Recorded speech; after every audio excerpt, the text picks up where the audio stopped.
Welcome back to the Triple XP Arcade, the podcast where nerd culture levels up. We're here to press X on all things nerdy, so grab a token, press start, and let's rack up some Triple XP! Today, as always in the arcade, we have myself, Drew. You got Lex here. And I am Gigs. On today's episode, we're doing a counterpoint to our Dangerous Bangers episode. If you haven't had a chance to listen to that yet, we highly recommend checking it out, but in case you missed it, the Dangerous Bangers episode was our picks for games that we remember being great when we were younger, but revisiting those games today might not be the same experience. In other words, those games might just plain suck if you pop them in today. For today, we're going to be chatting about games on the other side of that coin. These are games that were great when we were younger, and if you played them today, they are still 100% just as good as they were back then. So not dangerous bangers, but games that stood the test of time. So to get us started today, we're going to pass it over to Lex. Sweet. All right. So for my first game back in 1991, my first pick was Teenage Mutant Ninja Turtles: Turtles in Time. I knew it! Turtles in Time. Yeah. I knew you were going to say it. A part of me thought for a second there you were going to say the NES Ninja Turtles, and I was like, No, that's too one hard. that I was going to put on our Dangerous Bangers episode potentially. Turtles in Time. Yeah. What was it? Big Apple? 4 a.m.? Yeah, exactly. You just still got it. Yeah, everything about that game, like, if you pick it up now, it's still one of those classic beat-em-ups. The controls still hold true. The difficulty still holds true. Multiplayer, all true. Story, a lot of fun. Replayability, just everything about it still holds strong, in my opinion. I almost feel like the recent release, the Ninja Turtles, Oh, yeah, the Shredder's Shredder's Revenge? I believe, yeah. Yes. that's the yeah. that's the recent beat. Yeah, they're like right? the retro-style side-scrollers that some indie devs, I don't even know if they're indie devs, but yeah, they've been putting them out. That one I feel like took a lot of inspiration from Turtles in Time. There were some absolutely. crossover Yeah. lines. 100% they did, yeah. Yeah, I feel like Turtles in Time was one of those pioneers to those side-scroller beat-em-ups for like the, what is it, 32-bit era for SNES? 16-bit era, yeah. Yeah, it's just one of those games where it just ran so smooth. Mm-hmm. I can't remember, though. Was that 4 players with a multi-tap or whatever? I think it was with the multi-tap, yeah. Was it called a multi-tap? Yep. Yeah. What was the one called for PlayStation? Was there one on the PlayStation? I don't think. Also a multi-tap. Yeah. Okay. So they're generally called the multi-taps. Okay, yeah. Because I remember the three of us played that game together. Yep. Yeah. Like at the same time. So Yeah. My memory is... I think we Not rented a multi-tap from Aurora. I thought you owned one. I think I rented it from Ah, Aurora. there we go. We had one sometimes because Yeah. we used the multi-tap for Bomberman. Yes, there's Oh, yeah. Yeah. a couple others that I can't seem to recall. Maybe they were hockey games. NHL Pro... Or NHL... NHL PA 94. 94, yeah. Yeah. I think we played that. That Some other one ones. That one was... It's not on my list, but Yeah, I just thought of it right now. that game is a great hockey game. Who did you play in Turtles in Time? Who was Back your turtle? then, Leo. Mhm. Leo. Just because I thought he was the coolest one at the time. He had swords, can't beat dual swords. That was Mhm. just awesome. Mhm. Thought Donatello was weak with the Lame. stick. We But then, all like thought the in staff later was lame. games, Yeah. he's like the best one. I'm like, oh, gotta have that reach overall. Yeah. Michelangelo is my favorite one, but I didn't like how little range he had in the game. Mhm. And I never really liked Raphael. Every time I watched like TV shows and everything about him, he was always so rude to his brothers. Yeah, it's I don't know what it was. The Yeah, hothead. yeah, Okay, yeah. that's the way yeah. to it. Yeah. I agree. Michelangelo was always very fun, but I always found in not just Turtles in Time, but all Turtles games, he was, in my opinion, the most disappointing to use because he had such small range, or his special attacks were just not as cool as the other ones. But as a turtle, like as a character on the cartoon, I really liked It's the Michelangelo. most fun. Yeah. Most relatable. Yeah. Right? Yeah. I think I always just I played Mikey just because our names, like his is the closest to mine. That's why my brother played Raph, right? Right. It was just like a natural gravitation towards the character that had your name. Yeah. I think our turtle selections have changed from then till now, because I think in Turtles in Time, I feel like I remember playing Donatello because he had the largest range, and I have a real problem in beat 'em up games trying to avoid getting hit. In general, I do remember losing my lives the quickest when we played, so I needed someone that had some keep away distance. Yeah. But with Shredder's Revenge, so you in Turtles in Time you played Leo, and in Shredder's Revenge you played Mikey. Oh, that's right. Yeah. And Nice. Gigs. I don't think did we play that? Did I play that? I don't even know. I think we beat it in one sitting. Yeah. That's the one where I tried streaming from another city through another console. Yeah. I think I played Raph. I think I usually play Raph. Raph if Yeah. Mikey is not available. Mhm. Just again. Yeah. Just And I switched to playing Leonardo Yeah. in my later years. But we also played the other Ninja Turtles one, the roguelike. the roguelike roguelike, one. yeah. Yeah, I already forgot what it's called. is that one's a Splinter in Time. Splinter of Fate. Splintered. Splintered Fate. Yeah. Which was also a really good game too. It was fun. Yeah. It was a fun pickup on. I like roguelikes. Yeah. It's nice. Consistency in the Turtles games. Yeah. Yeah, they're Like typically the always side a good scroller time. beat 'em ups have always been pretty solid. I almost feel like when you see the Ninja Turtles brand on like a beat 'em up game, you're pretty much guaranteed to have a good beat 'em up experience. They always do those ones right. Yeah. Right? Yeah. Good. I like that pick. Turtles in Time. That one Yeah. that one brings back a lot of Ow, memories. my toes. Oh, what? I thought it was my foot. My foot. Oh, I thought it was My toes. My toes. My toes.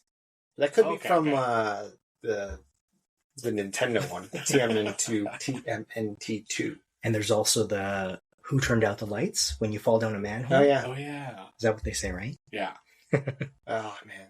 That game had good animation actually. Yeah, really good. Really Yeah. good. Not even, I wouldn't even say for that time, just in general, really good animation. Yeah. Mhm. All right, Gigs, let's go with your first pick for games that stood the test of time. For me, it's another Capcom classic. I love Capcom, and it's Mega Man X, Ooh, the very yeah. first Mega Man X game for the Super Nintendo. That Mega game, Man X Oh. was...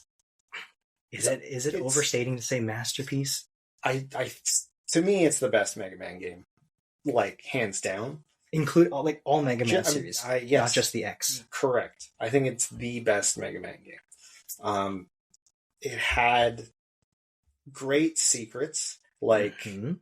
getting the gun or the Buster capsule is incredibly hard when you're a kid, and to even find, there was no internet, right? Yeah. So finding the Buster capsule was really hard, and like it was the key to getting the Hadoken, which a lot of people, I don't know if they know that you can get a Hadoken in Mega Man X, and then the music is phenomenal. Best So Mega good, Man Yeah. like tracks are in Mega Man X, and the gameplay is still incredibly crisp to this day. Yeah, super tight. You know, actually, what I feel is an underrated mechanic that I didn't realize I missed until X was the dash. Oh yeah, The Mega Man, the core Yeah, Mega Man yeah. series didn't have a dash button. yeah, it was the slide before. Yeah, and so going from X back to the core series feels Yeah. harder. It's tough. You get the long jumps, you get the Yeah. wall jumps. Oh yeah, For the listeners who may not have played Mega Man X or were not aware about the Hadouken, tell us, Gigs, how do you get the Hadouken? Okay, so there's a couple of requirements. You have to have every heart capsule. So there's a heart, I think, in every stage. You have to get all of the sub-tank pickups. There's 4 of them. Mhm. You have to get all of the X armor upgrade capsules. Right. So there's 4 of those. There's the head, the buster, the armor, and the legs. Mhm. Again, like I said, the buster is hard to find. It's in Flame Mammoth's stage, Mhm. and it's really tricky to get to. You also need the head upgrade for that, don't you? You do. Mhm. You need all of the upgrades up to. Yeah. Well, I guess it's just the head and the boots, but yeah, you have to have all of the upgrades, and then you have to play through Armored Armadillo stage 4 times in a row, and you have to get to the very top of the cliff right before you enter the boss gate. You have to do that 4 times. And if I'm not mistaken, you have to have full health. I think so, but that was never really an issue. Or the sub tanks had to be full. No, I don't think the sub tanks have No? to be full. They could be. The thing is, when you're doing it, you will automatically get that much health, because when you've run through that stage 4 times, you memorize it and you know exactly where all the health power-ups are, as well as the bats and stuff give you health when you kill them, and you're on a cart, so you're just picking up health like non-stop when you run through the level. And there's always, every time you restart, there's the circle bat at the beginning of the stage that always gives you 1-ups. Yep. Yeah. So you're stocked up on lives for the rest of the game. Yep. More or less. But once you get the Hadoken, it's done. You could clear the game without taking a hit. It's for everyone that doesn't know, it's a 1-hit kill. So you actually have to do the motion. You have to do quarter circle forward and then shoot.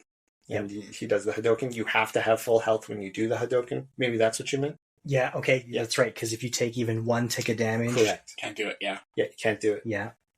I thought landing it was so hard. Like one of the Sigma bosses, the spider, where his eyes has to be open at the right height. Oh, right, because it crawls down and then you have to hit it right when its eye opens at the bottom. Yeah. That one's tough, and you can't really do it to the second Sigma stage boss, which is that floating face thing. Yeah. That could be the third. I get the 2 of them mixed up. Mm-hmm. Yeah, that one's really hard to hit too. And I remember it was risky too, because if you took a tick of damage and you wanted to use the Hadouken against one of the Sigmas, you would use a sub tank, but even if you're healing a tick of damage, it uses a full sub tank. Yep, that's correct. So you have to use these things sparingly. Mm-hmm. Now, as you mentioned, back in the day, we didn't have internet. We couldn't just Google search Mega Man secrets, how to get the Hadouken, that kind of thing. So how do you remember learning about that secret? Somebody wrote in the back of the instruction manual. So when we rented it from, it was Aurora, somebody put the password, right? Mm-hmm. It's the 4x4. Yeah. Actually, they didn't say anything. It was just like, here's the password. So it's a 4x4 grid with all the numbers. Mm-hmm. And they just said, like a 2-line thing. It was like top of Armadillo stage. 4 times 4. Something like that. That's all it was. And then we did it, just figured it out, and we're like, oh, that's awesome. And then I figured out later, as I got older, that it was just, you had to unlock everything. You had to have everything sorted there. Props to whoever put that in the instruction booklet. Otherwise, because I think I only learned that from you guys. Yeah. Word of mouth, right? Because we Playground talk. Yep. You had Mega Man X? Yes. Did you have Mega Man X also? No, I did not. Okay. You had X2, right? I did not know. Oh. No. I borrowed it off you. I had X because my dad bought it from Aurora when they were closing, I believe. He picked it up. And that game's worth quite a bit now, actually, if you can find one in good condition. Oh, is it really? Yeah. X3 is, I think, the rarest of the 3. Oh. Yeah. You can find a cartridge for $500. Jeez. Yeah. That's a good pick, though. Yeah. Mega Man X, total classic. Yeah. Best music. Yes. It's so good. That one, I think, will stand the test of time for years and years to come. It just, like you said, feels so tight. Everything about that game, from the fun factor to the mechanics to planning out the bosses, the order in which you're supposed to go through the game. I mean, we are, little spoiler alert, we are going to do a little Mega Man episode at some point, because between the Mega Man X series and the core franchise, there's just a lot of really cool things to talk about for that game. So we'll pin that for now. But Mega Man X, good pick. Yeah. For my first pick, I'm going pre-console eras. Actually, I'm going back into the arcade era. My first pick is Galaga. Oh. I thought about Galaga actually when we were thinking of games. Galaga is a very simple game. There's not really a story or anything to follow. You're just a spaceship shooting aliens in space. Bugs in space. Bug alien things. Yeah. Those are the Galagas, or the spider ones are the Galagas, Yeah, I think that's is right. what they were I think called. so. And you're just racking up a high score. That's the goal for Galaga. And I can still hear all of the sound effects for Galaga. Those are very, very classic sound effects. And for me, anytime I go to an arcade, if I see a Galaga cabinet, I have to play it. I'm the same way. Yep. Yeah. And I always have a goal to get the high score on the cabinet, or at least put my initials in, because there's not a ton of people that still go around and playing these kinds of games and racking up high scores, especially when you have the newer generations where you get free play for these. So they'll just go and button mash and leave the cabinet halfway through their life or something like that. It was a lot different back in the day. When you put a quarter in, you're paying for that experience. So you want to put your name on that cabinet, and you want to come back the next week, the next month after, and see that your name is still there. So Galaga, total classic. I remember being completely mind blown when... So my introduction to that was my dad. We went to an arcade. My dad said this was his favorite game in the arcade when he was younger. So he showed me how to play. And having the Galaga take your ship, and then you're thinking, oh man, that sucks, I lost a life. And then finding out you can retrieve your ship and you have a dual shooting ship after that was, at that time, was one of the coolest things I've seen, because it didn't indicate anywhere on the cabinet necessarily that you could do that. So it was almost like you found this cool secret that not everyone knew. And then I'm watching behind people's shoulders and I'm thinking, let it take your ship, let it take your ship. But some people just didn't know. Some people didn't know. Just still don't know. Some people still don't know. I didn't know about that till just now. There you go. I remember I was actually playing Galaga in one of the barcades in our city, and there was a guy who was watching me, an older gentleman. Yeah. And I did that, and he was like, oh, I didn't know you could do that. I was like, tricks of the trade, right? I still try and get as far as I can on one quarter. That's always my goal. Yeah. I think I've made it, the furthest I've ever made it, I think, was up to like the 6th challenging stage, which was quite far. I remember when we were at the Galloping Ghost, I want to get a high score on this machine anywhere I go, but the Galloping Ghost arcade has world high scores. So when I say a high score, this isn't anything crazy impressive. I'm not entering any Galaga high score tournaments at all. So I'm putting up maybe 150,000, something like that. And usually that's enough to get like top 5 in whatever cabinet we're in. At the Galloping Ghost arcade, however, the top score there was something like 15 million. Yeah. Or something. I don't even know how you can get that. I think you're going maybe 40, 50 levels to get to 15 million points. And that's crazy. I couldn't get there if I had unlimited continues. It gets real fast and real chaotic really quick. I think that's actually, you have to beat the game and it restarts. Oh, so you're looping back. Yeah. My dad used to tell me he beat the game on one quarter when I was a kid. I realize now that's probably alive, but still. Yeah, he used to tell me that all the time. I believe it. Our dads were pretty good at that game. It's true. That was there weren't as many video games. Yeah. Right? That was, if they had Galaga, they all played Galaga. They probably took turns and, All right, let's jump forward in time a little bit. Lex, what's your next pick for games that stood the test of time? Forward in time, 1997 on N64, Star Fox 64. I knew it. Of course you were going to say it. There's some good background to this game. That game is so good. I actually play it maybe once a month at least on Switch. Yeah, on the N64. Emulator? Like a full playthrough, or just full playthrough. I don't stop. Really? You commit. Yeah. You probably have all the secrets down. Every pat, secrets, yeah. Every medal, and then you just rinse and repeat. Mhm. Such a good game. Tell us, Lex, why are you so good at Star Fox? Well, we never owned the game. Technically, own the game in quotes. Yeah. So when we were kids, we couldn't really afford video games to like purchase because I think those were what $100, They were $120 back then. Yeah, they're quite expensive. Yeah. So we ended up going to Rogers Video and renting the games for I think $3 a week at the time. So we ended up renting that game for months. Months.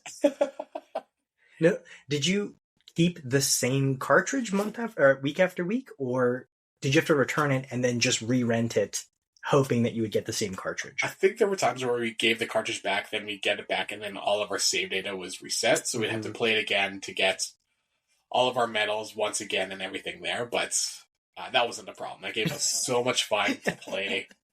It was just, everything about that game was fantastic. The level design, the gameplay, everything. It really is it's a tight game. Yeah. 4-player multiplayer. Oh, the yeah. multiplayer. I forgot about that. Yeah. Yeah, where you can unlock the actual Mhm. characters running around. Mhm. So like Oh, yeah, the ships, tanks. and character. Yeah. That's right. It was now for the listeners. When Lex says that he's rented this game weeks and weeks and months, him and his brother were very good at the game, because this was you played it quite a bit. Quite a bit, yeah.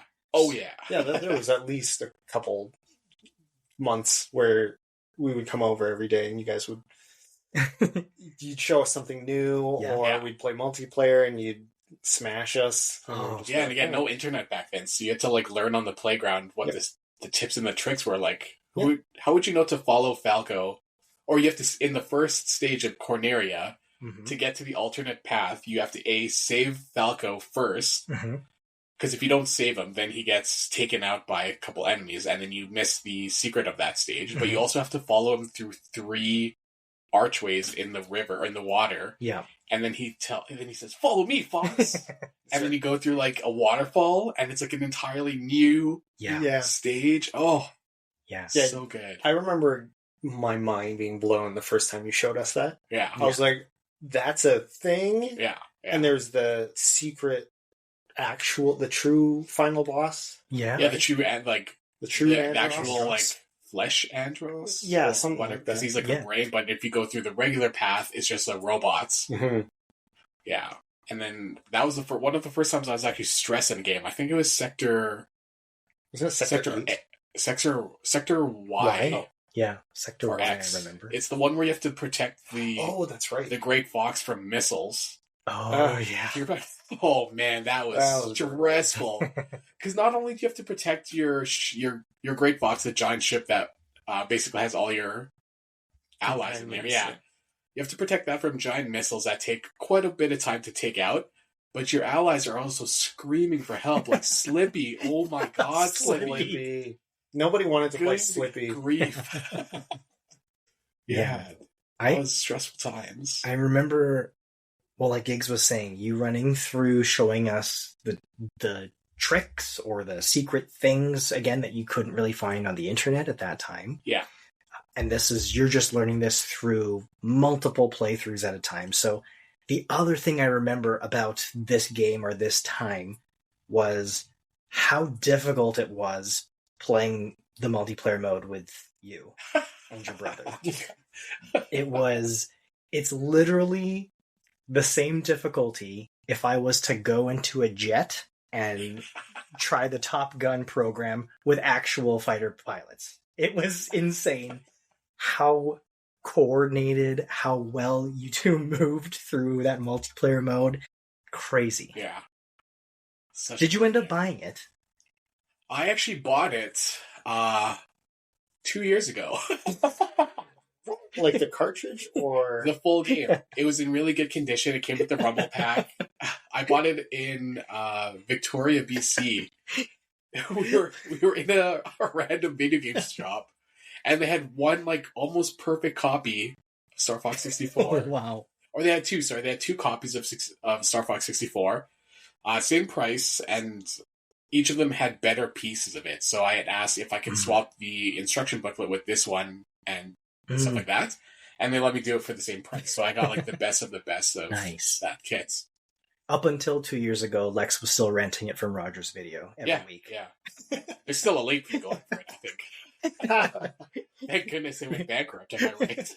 We have one Rogers Video open in the city just so they can keep renting Star Fox to you. Putting their kids through college. That's a really good pick. I have really good memories on that one too, and I think, like you said, you play it monthly now, so I think that definitely stands the test of time for sure. All right, Gigs, let's go with your next pick for games that stood the test of time. All right, my next one, I don't remember the years, unfortunately, but this one was on the PlayStation, the original PlayStation. Okay, PS1. In fact, it's so good that they remade it at some point. But Okay. I'm still I talking think about I the know what original. it is. I think I know what it is. Do you? Is there a reptile? No. Well, maybe kind Like of. the name is a reptile? No. Okay. So I my want to know what you think it was after. yeah, I'm kind of curious. My second pick is actually Metal Gear Solid. Yeah. That's what I was thinking. That's what you're thinking? The name, a reptile name. Oh, I Snake. guess you're Oh, right. I thought you meant a game title. You were talking about literally a lizard. I don't Yeah. want. Oh, He thought you were talking about Gex. Yeah. Yeah. Oh, yeah. I think that's a dangerous banger. That's definitely a dangerous. That or Mortal Kombat too. Yeah, Metal Gear Solid for the PS1 or PSX. Yeah. The original PlayStation. What a great game. It's honestly like I think a lot of games from that era, as amazing as our memory is of them, they don't hold up Mhm. that well visually because of the way polygons That's were. right. Yeah. But the way that they did textures in Metal Gear Solid makes it, in my opinion, pretty timeless. Mhm. Like that very specific pixelated polygon Mhm. is very popular with indie horror games that are being made now. Mhm. So it clearly has a defining impact on younger devs and current devs. And on top of that, it had, in my opinion, revolutionary gameplay. Yeah. There's so many things that a lot of people won't be able to experience anymore because of how the game was made back then. Yeah. I literally have shivers and goosebumps right now. I think you're gonna mention Yes, this. like as... Anybody that's done the Psycho Mantis fight Yes. knows exactly what I'm talking about. That's the one. I got shivers again. It blows your mind when you're that young and a game actively breaks the fourth wall like that. That was like not a thing back then. There was no Deadpool. Yeah. Well, I mean, Deadpool existed, I think, probably, but like that wasn't a thing, you know. And you had to turn around your jewel case to find the correct codex frequency. Yeah. Codec, sorry. Kodak, yeah. Yeah, like it's crazy. insanity. Okay, walk us through your very, very first experience with Psycho Mantis. Okay, so Psycho Mantis, I believe he's the second or third boss that you fight in the game. And in Metal Gear Solid, every boss gets to have their moment before you fight them. It's like their way way to show their force, their powers, their whatever. Psycho Mantis, he is touted as the psychokinetic and psychic, I believe. It's both. Enemy in the game. A member of Fox Hound, I believe. And yeah, so he gets to do his little spiel. He talks, gives his motivations or whatever. Tells Snake that he's this is the end of the road, whatever it is. Yeah. But then he talks to Snake as if he's talking to the player as well, in a very specific kind of like addressing the player directly. And he asks you to put your controller in the second slot. Right?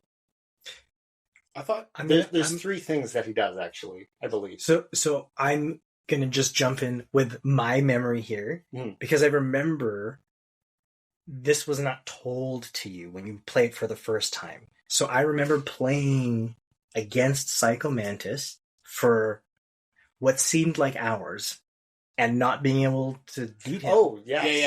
Yeah. That's Right? what I Because he reads everything that you're doing. Whenever you try to hit him, he dodges. Yeah. Whenever you try to dodge yourself, he finds a way to hit you.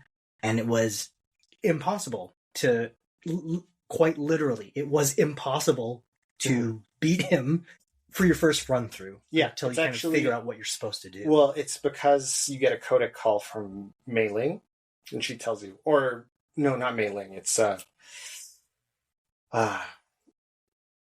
Liquid, but posing as the other guy. I can't remember his name. They tell you to do that. They say, Snake, try, this. Yeah. Because there's a lot of that. Like, they give you hints through codec calls. Yeah. And now that you mention it, my first experience was actually, I think you were playing it, and you showed me this fight. And he asks you to put the controller down. That's my first memory. Yeah, me too. I remember Yeah. that. So this was right when basically DualShock became a thing. Yeah. They didn't have Rumble in the original PlayStation controllers, but eventually they did put them in. And if you had one of them, Psycho Mantis asks you to put your controller down on like a table, and then he moves it through the Rumble. But in the game, he's like, showing his psychokinetic powers, throwing them at the screen and stuff, and your controller moves via Rumble. Yeah. And it's like, And he moves it like left and right. He's Yeah. like, it's going to go left, and then it goes left. You're like, what? Mind blowing Yeah. the first time you're Yeah. experiencing this. And then he also reads what's on your memory card. Oh, So that's that- right. Yeah. So that's another thing. Well, that was an embarrassing. Terrifying.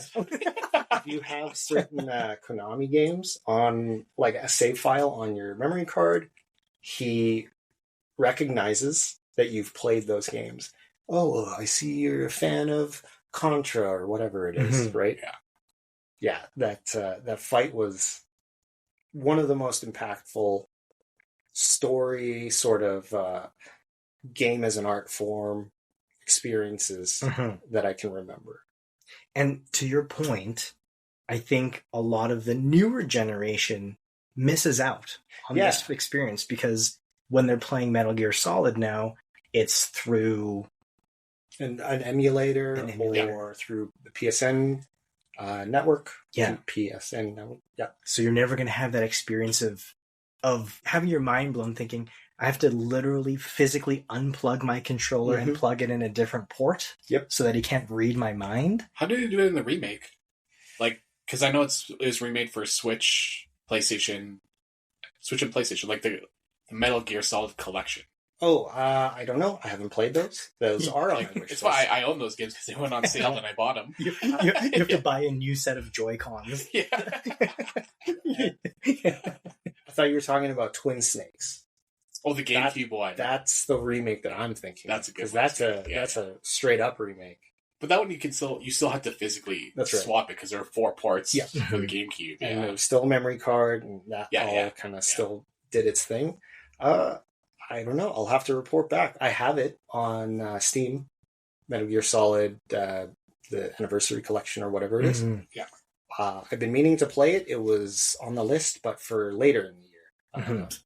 It's not a summer game for me. That's more of a winter game. Winter for me. game. Oh, okay. Yeah. I'm gonna have to. I have it in various locations. I actually think I have the original PS1 discs Nice. also, but I do remember that I never beat Metal Gear Solid. Really? I Wow.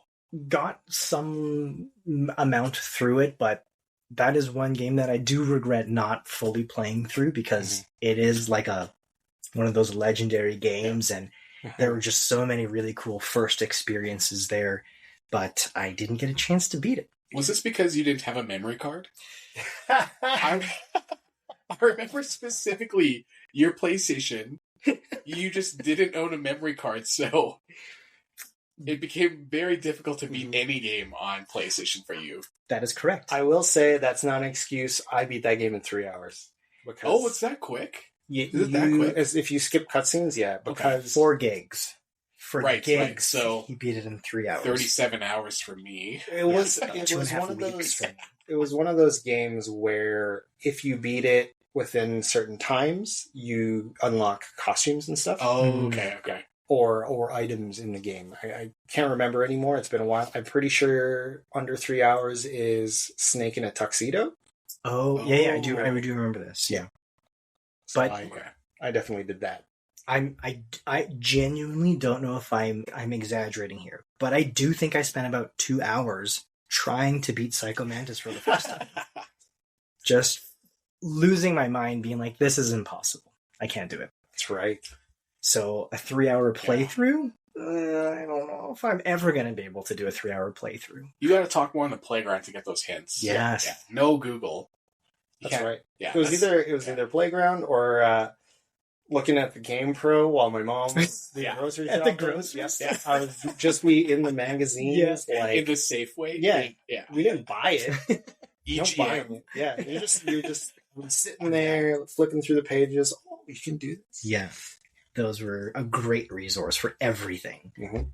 And a great way to just be able to drop us off at either the magazine section at the grocery store or the arcade at the mall. And Yeah. we're good, like I said before, for hours. Literally, Yeah. don't have to bother Yeah. us. We'll still be fine. You know, it's funny. Sometimes I think, what were the other adults thinking when they would just see this little child just picking at magazines in a grocery store by himself? I was normal back then, I guess. Good pick. Good pick. Mhm. I like that one. All right. So for my next pick, I'm jumping back a little bit more again. I'm going to 1986. I'm going to go for this game that stood the test of time, both in gameplay and audio. I'm going with Bubble Bobble. Yeah, yes. Okay. Bubble Bobble was an incredible game. By nature of me just saying the name of it, I'm sure everyone here is now hearing the theme music Mhm. in their head. Yeah. I am literally singing it in my head right now. And they were totally fine just playing that same song for the entire duration, all 99 Yep. levels, until the music changed for the final boss on level 100. But you have the same music all throughout, and I never once got sick of it. I still love the Bubble Bobble Yep. theme song. That is an earworm, Yeah. Yeah. 100%. Yeah. I did learn that game was initially developed to encourage couples Oh, really? to go to the arcade. Oh. So when it was released, because minor spoiler alert here for anyone who's not played Bubble. If you haven't played or heard of Bubble, it's kind of your own fault at this point. So, I'm like 40 plus years maybe. What were the character names? Did they have the Bub names? and Bob. Ah, okay, Yeah. okay. And Bob they and were Bob. green and blue? Green and blue. Yeah. And when you play through the game, if you beat the game with just one player as a single player, you get a bad ending. It actually says bad ending, and it tells you that you need to come back and beat it with a friend. Actually, if you play through, there's a few hidden stages. Yeah. Yeah, they happen at levels 20, 30, and 40, and you have to not have lost a life up to that point to get access to these hidden stages. And they give you some clues, cryptic clues, mind you, if you don't know what you're doing for the first run, but one of those hidden stages will tell you, if you want to get back your love of truth, you must help each other until the last. So, I mean, when you're like Jesus. 8 years old, Yeah. that means 0. But when you start playing through it more and more, you realize that to get the true ending, as they call it, you have to have both. You have to have both people Really? beat the game. And I remember specifically on the Nintendo, the level 99, if you're playing one player, I don't want to describe the layout because it's kind of complex, but there's a crystal ball item that you can collect that brings you to, I think it helps you get to the true ending, but it's on the far right side of the screen, and it's very difficult to get there from the player one side. So if you have a second player, you can do it much easier, but if you're player one, you almost have to be pixel perfect on everything. It doesn't stay there for the whole round, so you have to get there really quick. But really, really difficult to get there and to get to that true ending if you don't have any friends. So Have you tried it again recently? Because they made like more modern versions of Bubble Bobble. yeah, actually, going back to the developer's original intention, I did play it through with my wife very recently. I think actually it was just last year we played through it because she was getting more into these kind of older games from the Nintendo era, and I said, you got to try Bubble Bobble. This is such a good game. And I was worried at first that this was going to be a dangerous banger. She was going to pick it up and be like, what is this that we're playing? Why are we shooting spheres at these Yeah. little robot guys? But we played it through. We beat it in one sitting. Probably took us a couple hours, to be honest, Nice. but it was really fun because you're working together. Mhm. A lot of those 2-player games back in those days, whether it was the arcade or Nintendo, it was either beat 'em ups or you were playing against each other for some sort of thing. But Bubble Bobble was a true co-op game. You're working together to beat the stage, get the true ending, save your girlfriends. So, really, really good game. I remember I owned that for the NES. And That's what I was going to say. You Yeah. owned it. yeah, And I Wow. remember you showing me for the first time, the like level warp or the level Yeah. skip or whatever. And I was like, what? What are we doing? yeah, crazy, right? Yeah, that was the furthest that I'd ever been in that game because like I was bad at it. Yeah, that song's gonna be stuck in my head for the rest of the night. But Yeah, I'm still okay is. with it. You actually played it at Evo on that rhythm game. That's right. Oh, yeah. just the song, yeah. Just the song. And then all the aced was exactly how you remember. Yep. I think you got like 98% on the, Yeah. the thing. Without having ever played this rhythm game, I aced it just because the Bubble Bobble theme song, I could have played that entire rhythm game with my eyes closed. I can recite that entire theme song. You even got the speed up part. Yeah. When you like start running out of time. Yep, and it the gets hurry faster. up part. Yeah, Bubble Bobble. All right, let's move back over to Lex for your final pick for today. What's your final pick for games that stood the test of time? So this one, I was torn between two of them. They're the same franchise, but I'm going to go ahead with the 1995 version. Donkey Kong Country 2, Diddy's Conquest. Oh, yeah. Donkey Kong Country 2. Yeah, specifically that one. Okay. It is an upgrade. Yeah, It is It a is very quite an good upgrade. I don't know if it was a Mandela effect, but I thought it was Diddy Kong's Quest back then. Isn't it not? It's Diddy's Conquest, like Conquest. Oh, yeah. Yeah. I thought it was Diddy Kong's Quest. I do remember it being Diddy's Conquest because it was You very pun-y. Funny. Yeah.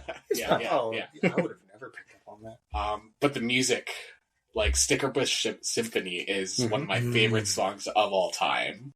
And you hear that in like the Smash Bros. Soundtracks. You hear it throughout like lo-fi music on Spotify, all that jazz. Having two players, introducing Dixie Kong. Yeah. The difficulty of that game, like there was one like where you have to get through all the vines through the shooting barrels. The barrel stage. Oh my god! I know exactly Yeah, the yeah. stage. Yeah, everything about the game was so much fun. The fact that it was two players as well. Yeah. Yeah, it was just overall like a fantastic game. I liked it much more than Donkey Kong Country. Yeah, why what was the difference in your opinion that made the second one better than the I think first it was the Donkey Kong? characters. Yeah. Like, I don't know if I liked Donkey Kong back then. It just seemed To too You're right. aggressive. Too Not- aggressive. Not my style of character, but did he seem chill, relax? Yeah. More relatable.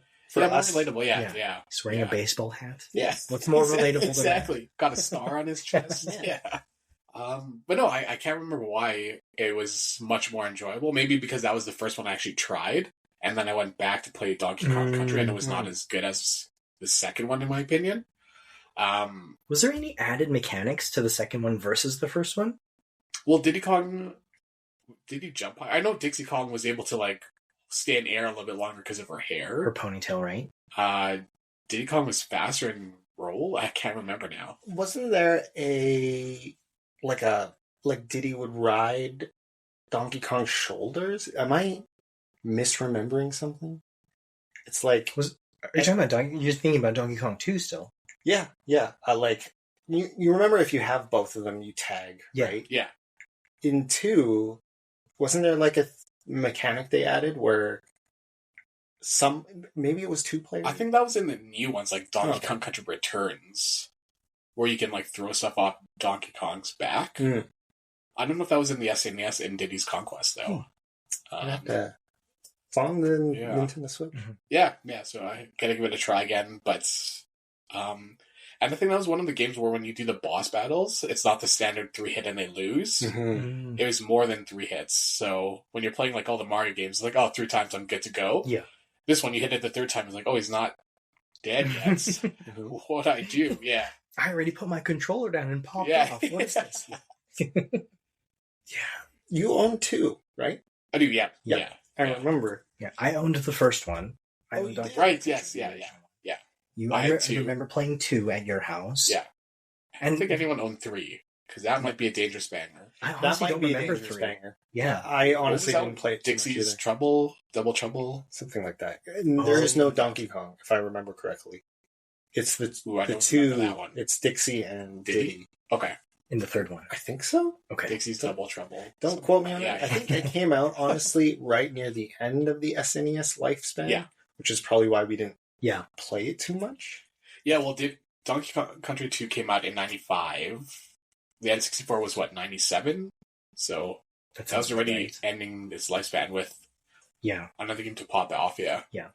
You're right, though. The soundtrack, actually, if I might be misremembering also, but now that you've said that, I feel like any of those games that were developed by Rare during that Yeah. time had great soundtracks. All the Donkey Kong countries, yeah. the Killer Instinct that we Yeah. talked about in our Yeah, Dangerous Bangers Which I episode. listened to the Killer Cuts. Yeah, the Killer Cuts. Yesterday. Yeah, they just had really Yeah. good sound designs. GoldenEye. Oh, that's right. That was Yeah, Rare also. as well. Yeah. They also made Perfect Dark, right? Yeah. Yeah. The music on the pause menu of GoldenEye had no business being as good as it was. Oh, Yes. there's been like remixes of it. It's so good. Yeah, they have a couple like quick videos that I've seen on Instagram where it's just hilarious. Yeah. Oh, I love that song. Yeah. Ever since I saw the first video, that's just that on loop is very It's like really it feels good. Yeah. Gets you pumped that up. like Yeah. little gong sound that kind of like pops up every Yeah. once in a while. Nice. All right, Gigs, let's go over to you for your last pick for today. Yeah, this is tough. I still have so many on a list, and I'm honestly Rolodexing through a bunch of them right now to see what my pick will be, Mhm. and we'll just see what comes out of my mouth, I guess. I think for the last one, I'm gonna have to go with. Here, let me just pull up my list. I want to just Rolodex it one more time in my head. You got to give them a fair chance. Okay, this is tough. Okay. I'm going to pick Final Fantasy Tactics Ooh, as my final pick. for the Game Boy Advance? Nope. Final Fantasy PlayStation. Tactics. PlayStation. Oh, PlayStation. It is my favorite Final Fantasy game. I think Of all time? of all time. Okay. Oh, wow. I think it is the single best Final Fantasy. And I think it lives quite strongly still. Because, I mean, they're even making a remake of it. But I bought every version of it. I had it on PlayStation. I had it on PSN. I had it on the phone. I had it on PSP. I had... Game Boy? Was it on Game Boy Advance? It was not. That was Final Fantasy Tactics Advance. Yeah. and Advance Different. 2. Okay. So they made 2 games for the Game Boy Advance, but those were completely different. Oh, was the gameplay the same? Like the same They're idea? similar, yeah. Okay. I would say the advanced games were closer to something like Ogre Tactics, Okay. but Final Fantasy Tactics was quite a bit different from the Game Boy Advance games. And I think the reason why I picked that as my final pick is the fact that the remake itself is just the same game with a new UI. Like, they're not doing that much to it. Like, the game, by its original design, is very good. And I think it stands as one of the best tactical RPGs still to this day. It might not be the best Final Fantasy in a lot of people's eyes, and that's fair. But I thought the story was way more unique than 7, 8, and 9, which were its peers at the time. Yeah. It wasn't this like young, chill protagonist Trying to save the world. Yeah. It was more of a story about politics and war and families and stuff, and it was very well written. The game mechanics and the job system in that game is phenomenal. I don't think there's a game that touches it in terms of its systems. I think it's still one of my favorite kind of build your character systems in a tactical game. And the music, again, I'm obsessed with video game music, so the tracks in that are phenomenal. Like, some of the best, I don't even, orchestral, like, pieces I've ever heard. They're incredibly good. And it has, again, a theme that I love about old video games is they have awesome secrets. Like, you can get Cloud in the original one, and spoiler alert. It's a whole thing to try and unlock him, to get him into your party. Like, there's so many steps, and you have to do the weirdest stuff to get his weapon. And without his weapon, he can't do his class skills. So it's just like, to me, it's peak Final Fantasy. So that's why it's my game that stood the test of time, because you can go back. I play it on my phone still to this day. I've beaten it at least a dozen times. It's always good. Well, it's a really good sign if they're remaking the game and they're literally not changing the mechanics of anything. That means it's held up even to the new generation, right? Don't fix what's not broken. Yeah. It might just be some balance things. Yeah. But part of the fun of those games is breaking the balance, right? Yes. So, yeah, the orchestral music in, all Final Fantasy games is usually outstanding, right? Yes. It's funny because I think, you might think, nowadays you don't have like classical music the way that like Beethoven, Mozart, that stuff doesn't really exist anymore. But then you think about it from a Final Fantasy perspective and you're like, there's tons of really complex, great orchestral music. We've had some events in our city where we've had the Philharmonic Orchestra or whatever come in and they're just playing like a lot of Final Fantasy music or actually a lot of Legend of Zelda music as well. Yeah. But Nobuo Uematsu is known as like some of his pieces were derived from classical, like Beethoven, Mozart. Of course. Yeah. He's a classically trained musician. Yeah. He you know, a lot of those the pieces are just straight up classical. Your typical orchestral. It's my favorite kind of music. Those are the only concerts I've gone to: the Final Fantasy concerts, the Legend of Zelda concerts, the video game concerts. That's my jam. There is a difference, I will say, between Final Fantasy's score versus something like a Final Fantasy 7, 8, 9. Okay. It's more like, to me, the standard Final Fantasies, like the numbered ones, have a more action movie sort of score. Yeah. Like if you think of it like in terms of a movie score, it's more like an action movie, or more like a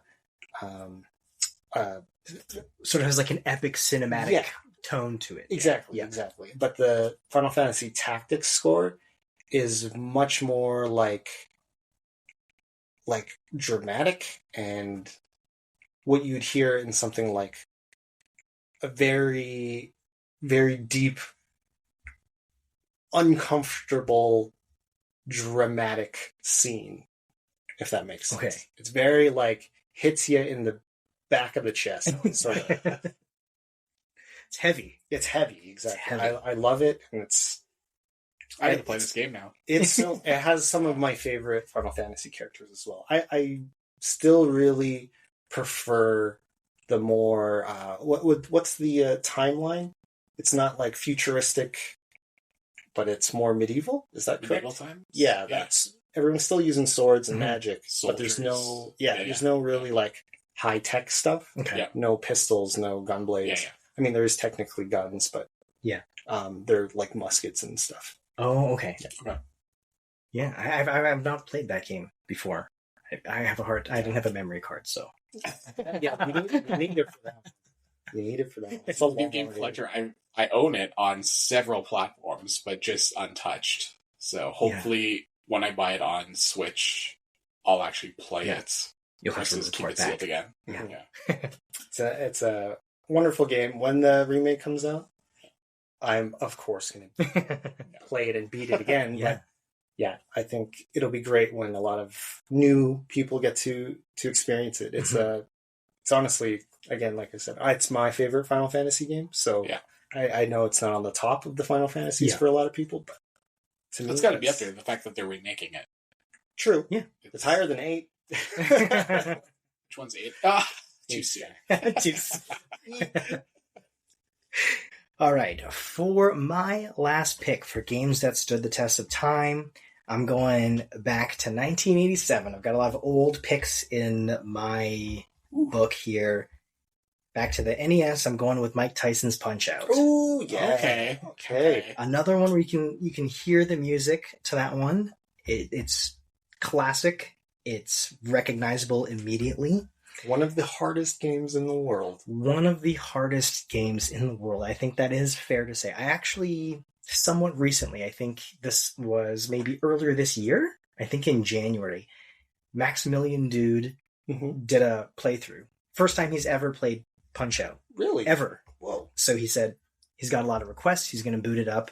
And he did a playthrough of it. And he was saying how incredibly difficult this game was. But the cool thing about this game was a lot of this was kind of learning and pattern recognition from experience. So there was no internet to help you out here. You could use some Game Pro guides and stuff to kind of help you figure out what you're supposed to do. But ultimately, this game needed you to have reaction times, to know when to dodge, when to punch, when to initiate stuff with your opponents. And the thing that I thought was so cool about this game was each of your opponents, there would always be some sort of trick to beating them. I compare this to, I don't know if many people have played this, but I played the Thunder Ray game somewhat recently. It's kind of like it is Punch-Out style, right? Yeah, It's, Punch-Out style.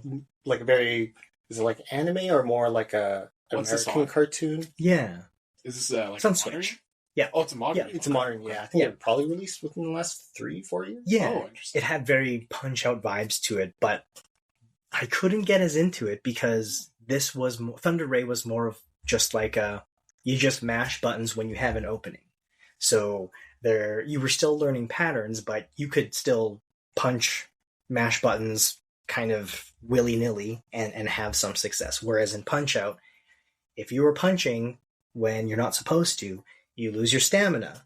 And then if you lose your stamina, you can't punch, and your opponent just rocks you hard. And, you have tons of classic opponents from Punch-Out that I think, carried through various iterations. You had Glass Joe, your first opponent, who was a total wash. I think Glass Joe was probably the only one there where you could just literally button mash until he fell down. Yep. He had no defense whatsoever. Then you're finding the tricks for each of the opponents. And I don't know if this was... I know for sure this wasn't known at the time, because I think I read somewhere that this was discovered 22 years after it was released. But for Bald Bull, he's got his special move, his Bull Rush, where he hops back to the back of the ring, does his bull charge, comes towards you. If he hits you with that uppercut, even if you have a full power bar, you go down. Now, apparently, there is a photographer sprite in the background who takes a picture, and his camera flashes at the moment you're supposed to hit punch. So you don't have to... You remember when we were kids, we were timing that. Yeah. Right? You're like, we would be listening. You'd be like, 1,000, 1,000, punch. Yep. And like, you're kind of just going by muscle memory or whichever. But apparently all you have to do is just look for that camera guy to flash, push the button. And that's the trick to beating Bald Bull. That is crazy. Learning some things today. The difficult part with this game, because it is difficult, and I am maybe making it sound a little bit easier because I'm saying once you figure out the pattern, you're good to go. But when you get to Mike Tyson at the end of the game, this is at its very core just reactions now. Yeah. It's so hard. There's no recognizable pattern that I can remember. He moves extremely fast, and he hits so hard. If he hits you once, you're done. So you're basically reacting within fighting game terms, but you have maybe 5 or 6 frames of basically, whatever the threshold is for reaction. It's like that's it on every single. And there's some of these other characters, like if you remember Piston Honda. Oh, yeah. Before he throws a punch, he like wiggles his eyebrows, so you know he's about to throw something. Or the Great Tiger, his thing on his head will kind of flicker before he throws a punch. So you know there's indicators. But Mike Tyson would just, you're there, and then all of a sudden you're on the mat because he just cranked you with an uppercut out of nowhere. There was no wind up, there was no pre-warning for that. But this is another game that I've never beat. And I will admit, the only way I've beaten it is through save scumming on an emulator. There is literally no other possible way I could beat that game. You know what? I can't even judge you for that, though, because I use save states and I still can't beat it. Yeah, it's so hard. Like, because I remember with Tyson, it's like, you have like a cooldown on your dodge, right? Because if you hit it too late, you manage to dodge a punch, but if he's on the way with another one, there's no way for you to like dodge again. Yeah. Like you're locked in the recovery animation and you get smashed. That game is so hard. Now, I hope some of you have had the chance to play Mike Tyson's Punch-Out, because they did later change it to just Punch-Out. They took Mike Tyson out of the game. They replaced him with Mr. Dream. Yeah, that's a downgrade. It didn't have the same vibe. It's the mechanics, the gameplay was all the exact same, with just the exception they took Mike Tyson out and put in a generic Mr. Dream final boss, fought the same way as Mike Tyson, but lost a little bit of its flair after they did that. But luckily I can say I'm old enough to have never played the revised version. I only grew up with Mike Tyson's Punch-Out, so to this day Mike Tyson remains my eternal nemesis until I can beat him. Who is your favorite enemy, or I guess opponent in that game? Do you have one? There's a couple. So I really liked King Hippo,